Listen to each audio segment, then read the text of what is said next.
हाँ तो नमस्कार प्यारे साथियों, कैसे हो आप सब। उम्मीद करता हूँ कि आप सब अच्छे होंगे और आपकी तैयारी भी अच्छे से चल रही होगी।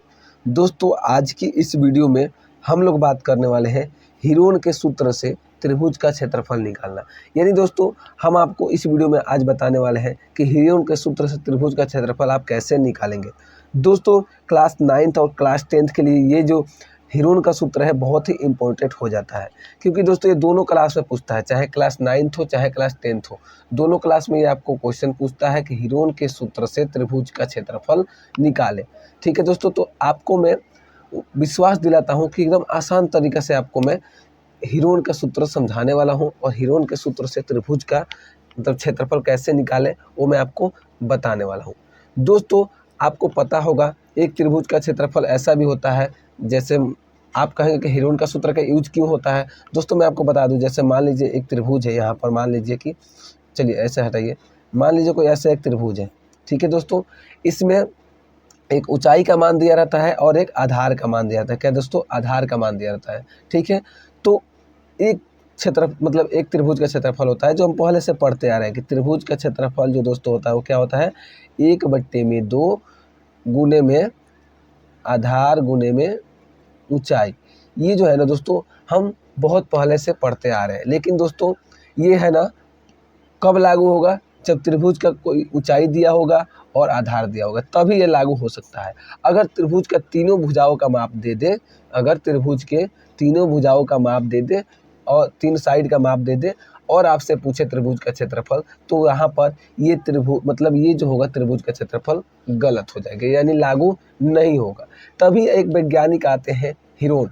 हीरोन जो है एक वैज्ञानिक है, उन्हीं के नाम पर इस सूत्र का नाम पड़ा है हीरोन सूत्र। ठीक है दोस्तों, तो इनके क्षेत्रफल का मतलब जो इनके द्वारा जो फार्मूला दिया गया है उसका यूज कहाँ पर होगा दोस्तों, तो उसका यूज होगा आपका जहाँ पर तीनों साइड का मान दिया होगा। एक साइड का मान दिया है ए दिया है, एक का बी दिया है और तीसरे का सी दिया है। इन तीनों साइड का मान दिया रहेगा, तब इनके द्वारा दिया गया सूत्र का यूज होगा। चलिए दोस्तों हम आपको बता देते हैं। तो दोस्तों देखिए एक त्रिभुज है यहाँ पर जिसका तीनों साइड का मान दिया हुआ है। एक का साइड का मान दिया, मान लीजिए ए दिया है, दूसरे का बी दिया है, तीसरे का सी दिया है। ध्यान से समझिएगा दोस्तों। अब यहाँ पर क्या है ना, अगर तीनों भुजाओं का अगर मान दिया रहेगा तो सबसे पहले हम क्या करेंगे दोस्तों, यहाँ पर हम इसका अर्ध परिमाप निकालते हैं। क्या निकालते हैं दोस्तों, अर्ध परिमाप, यानी कि सेमी पेरीमीटर। क्या निकालते हैं, एस जो होता है वो अर्ध परिमाप। इसका जरूरत क्यों पड़ता है दोस्तों, त्रिभुज का जो यहाँ पर क्षेत्रफल दिया है हीरोन सूत्र भी इसी को बोलते हैं। ठीक है, तो इसमें देख सकते हैं दोस्तों root under S into S minus A into S minus B into S minus का सी। ये जो मतलब क्षेत्रफल दिया हुआ है ना, इसका फार्मूला दिया हुआ है, इसमें आप देख रहे होंगे कि एस दिया हुआ है। क्या दिया हुआ है, एस यानी होता है दोस्तों सेमी पेरीमीटर, यानी अर्ध परिमाप। क्या होता है, अर्ध परिमाप। तो क्षेत्रफल के लिए हमें सबसे पहले इसमें सेमी पेरीमीटर निकालना होता है, अर्ध परिमाप। समझ गए दोस्तों। चलिए अगर अभी तक आपको समझ आ रहा है तो वीडियो को लाइक कर दीजिए और कमेंट में जरूर बताइएगा क्या यह क्षेत्रफल मतलब जो पहले वाला घिसा पीटा तरीका जो यूज करते थे त्रिभुज का क्षेत्रफल का फार्मूला, क्या आपको याद था। अगर याद था तो इसको कमेंट बॉक्स में जरूर लिख दीजिएगा। ठीक है, चलिए अब देखिए हम तो क्या करेंगे, सबसे पहला काम क्या करेंगे दोस्तों, a प्लस बी प्लस सी बट्टे में 2, ये हम अर्ध परिमाप इससे निकालेंगे। यानी तीनों भुजाओं को जोड़ के 2 से भाग कर देंगे। तीनों भुजाओं को जोड़ के हम क्या कर देंगे दोस्तों, 2 से भाग दे देंगे, तब हमारा क्या निकल जाएगा, अर्ध परिमाप यानी सेमी पेरीमीटर। ठीक है, अर्ध परिमाप निकलने के बाद दोस्तों अब इस फार्मूला में आसानी से भरा जाएगा। यानी एस के जगह पर क्या हो जाएगा, जो मान निकल के आएगा मतलब सेमी पेरीमीटर का, और ए का मान तो ए प्लस बी मतलब ए बी सी का मान तो इसमें दिया ही होगा क्वेश्चन में। ठीक है, चलिए दोस्तों ऐसे अगर समझ में नहीं आएगा, मैं आपको एक क्वेश्चन इस पर करके दिखाता हूँ। बहुत से ऐसा होता है कि क्वेश्चन समझ में नहीं आता है फार्मूला पता होते हुए भी। तो चलिए मैं आपको इस पर एक क्वेश्चन बताता हूँ।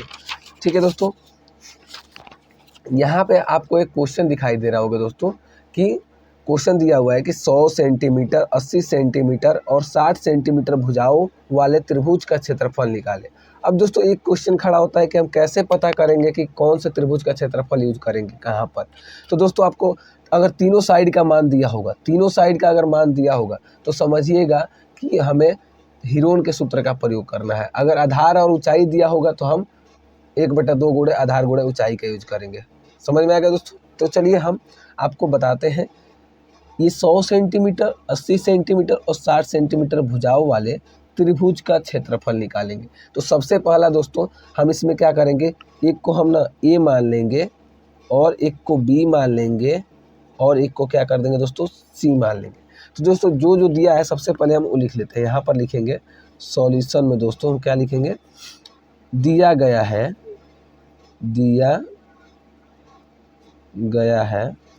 क्या क्या दिया गया है दोस्तों, ए का मान हमारे पास दिया गया है कितना दोस्तों, 100 सेंटीमीटर। ए का मान कितना दिया गया है, 100 सेंटीमीटर। चलिए हम ए का मान यहाँ पर लिख लेते हैं दोस्तों, ए का मान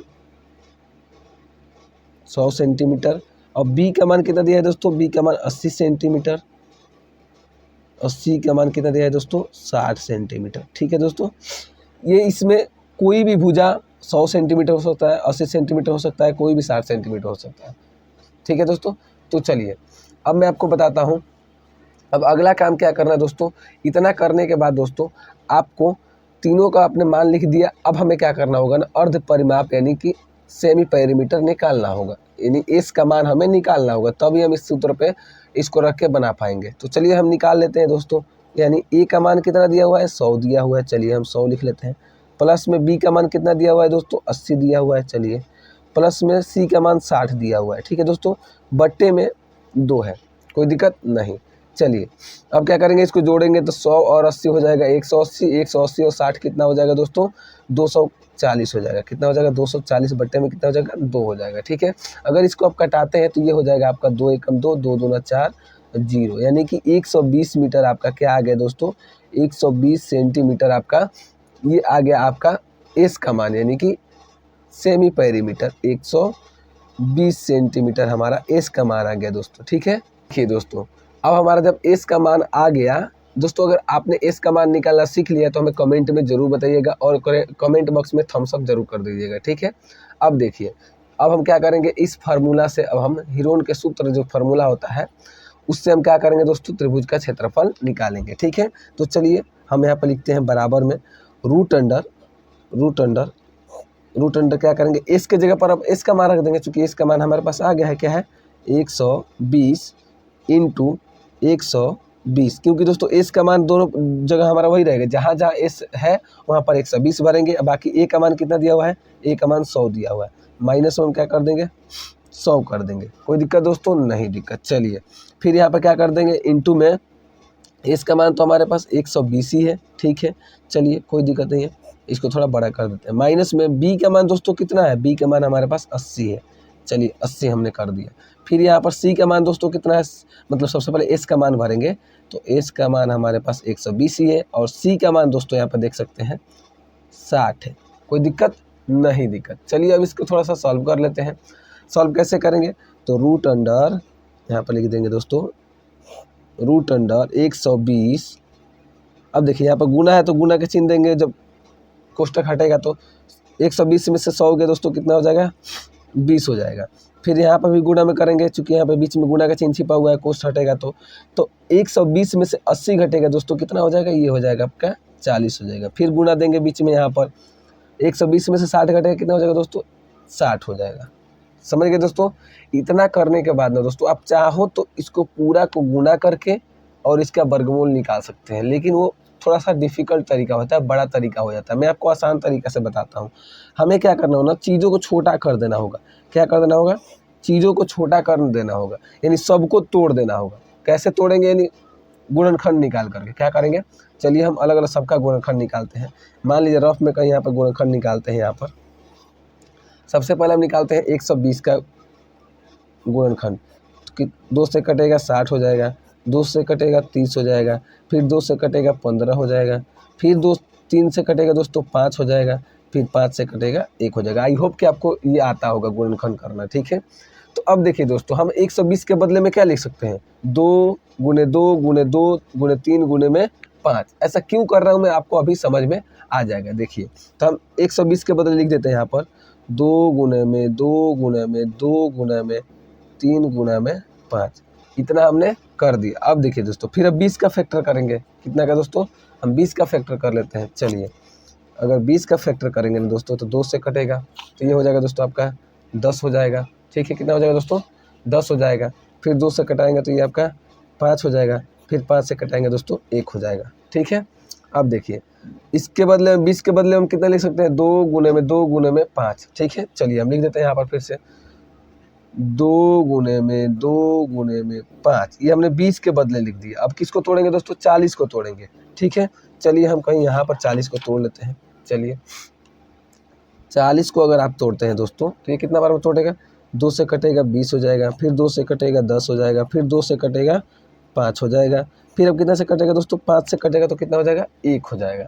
इन दोस्तों 40 के बदले हम क्या लिख सकते हैं, 3 2 और 1 5, 3 2 और 1 5। 1 को नहीं लिखते हैं। ठीक है, 3 2 2 गुने में 2 गुने में 2 गुने में 5। ठीक है दोस्तों, 2 दूना 4 दूना 8 5 40। ठीक है, और एक बच रहा है क्या दोस्तों, 60 बच रहा है। तब हम 60 को भी तोड़ लेते हैं। चलिए 60 का भी फैक्टर कर देते हैं। अगर 60 का फैक्टर करते हैं यहाँ पर तो ये कितना से कटेगा दोस्तों, 2 से कटेगा, 2 से कटेगा यहाँ पर 30 हो जाएगा, फिर 2 से कटेगा कितना हो जाएगा, 15 दूना 30 हो जाएगा। फिर अब कितना से कटेगा दोस्तों, तो ये 5 से भी कट सकता है, 3 से भी कटता है, लेकिन हम सबसे पहले छोटा संख्या से कटाते हैं। तो ये कटेगा 3 से, 3 पचे में 15, फिर 5 से कटेगा 1 हो जाएगा। इन दोस्तों 60 के बदले में हम क्या लिख सकते हैं, 2 गुने में 2 गुने में 3 गुने में 5। ठीक है दोस्तों, तो यहाँ पर हम लिख देते हैं, यहाँ पर कर देते हैं दोस्तों, क्या दिक्कत है, 2 गुने में 2 गुने में 3 गुने में 5, 2 दूना 4 3 12 पचे 60।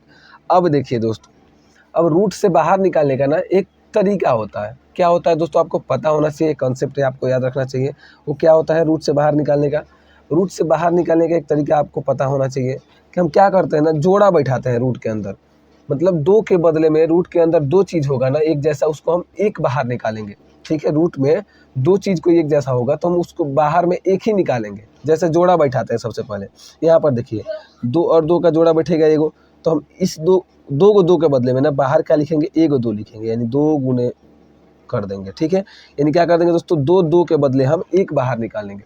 यानी किसी भी चीज़ का अंदर 2 जोड़ा बैठता है, मतलब जोड़ा बैठता है, तो हम उसके बदले में बाहर एक एगो निकालते हैं। ठीक है, चलिए अभी फिलहाल 2 का जोड़ा नहीं है, इसको छोड़ देते हैं। 3 का भी जोड़ा अभी फिलहाल यहाँ पर नहीं है, इसको भी छोड़ देते हैं। 5 का जोड़ा देखेंगे तो 5 का भी जोड़ा अभी फिलहाल नहीं है, इसको ऐसे छोड़ देते हैं। चलिए, लेकिन यहाँ पर देखिएगा तो 2 का फिर से यहाँ पर जोड़ा आपको मिल गया। ठीक है, तो हम 1 2 और लिख लेते हैं। 2 को 2 के बदले में 1 2 हमने और लिख लिए, फिर गुणा का चिन्ह देंगे।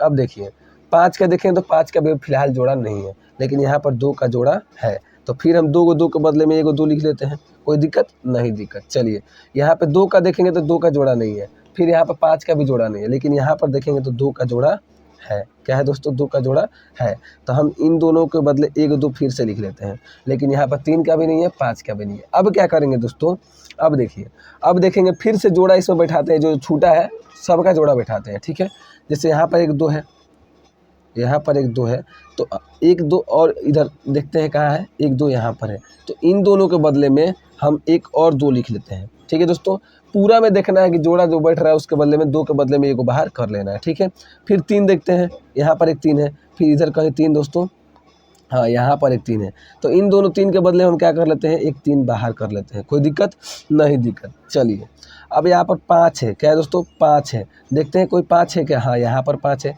तो इन दोनों 5 के बदले में हम क्या कर लेते हैं, एक 5 बाहर कर लेते हैं। कोई दिक्कत नहीं, दिक्कत। और कुछ छूट रहा है, हाँ और कुछ छूट रहा है, देखिए क्या छूट रहा है, तो यहाँ पर एक 5 छूट रहा है, इसका कोई जोड़ा तो देखते हैं, तो इसका भी एक जोड़ा यहाँ पर है, यानी 2 5 के बदले हम क्या कर लेते हैं, एक और 5 यहाँ पर बाहर कर लेते हैं। अब दोस्तों, अब इतना करने के बाद ना आपका फाइनली आंसर आ ही गया। आप देखिए अब क्या करना है, इसको गुणा कर देना है। गुणा करने पर जो आएगा वही आपका आंसर हो जाएगा। जैसे 2 दूना 4, 4 दूना 8, 8 दूना 16, 16 दूना 32, 32 में 3 से गुणा कीजिए। ठीक है, या फिर ऐसे कर लेते हैं, 5 4 25 या 75 दूना 150 और 150 दूना 300, 300 दूना 600, 600 दूना 1200, 1200 दूना 2400। ऐसे आसान हो गया, 2400 सेंटीमीटर। और कभी भी आपको पता होगा कि क्षेत्रफल का जो मात्रक होता है स्क्वायर में होता है, यानी सेंटीमीटर होगा तो सेंटीमीटर स्क्वायर, मीटर होगा तो मीटर स्क्वायर। ठीक है, ये आपका फाइनली आंसर रहा। हीरोन सूत्र से जो आपने आंसर निकाला वो फाइनली आंसर आपका 2400 सेंटीमीटर स्क्वायर हो गया। आई होप आपको एक बार ध्यान से देख लीजिएगा, अगर आपको नहीं समझ में आया होगा ना तो आप लोग वीडियो को एक बार और देख लीजिएगा। ठीक है, क्योंकि मैंने बहुत विस्तार से समझाया है। ठीक है, तो ये वीडियो आपको कैसा लगा ये हमें कमेंट में ज़रूर बताइएगा दोस्तों। कमेंट जरूर कीजिएगा कि वीडियो आपको कैसा लगा है। ठीक है, और वीडियो पसंद है तो वीडियो को लाइक ज़रूर कर दीजिएगा, और हमसे जुड़ने के लिए दोस्तों चैनल को सब्सक्राइब करके ज़रूर रखिएगा, क्योंकि ऐसे ऐसे इंटरेस्टिंग वीडियो इस चैनल पर आता रहता है। तो चलिए मिलते हैं इसके नेक्स्ट वीडियो में, तब तक के लिए जय हिंद।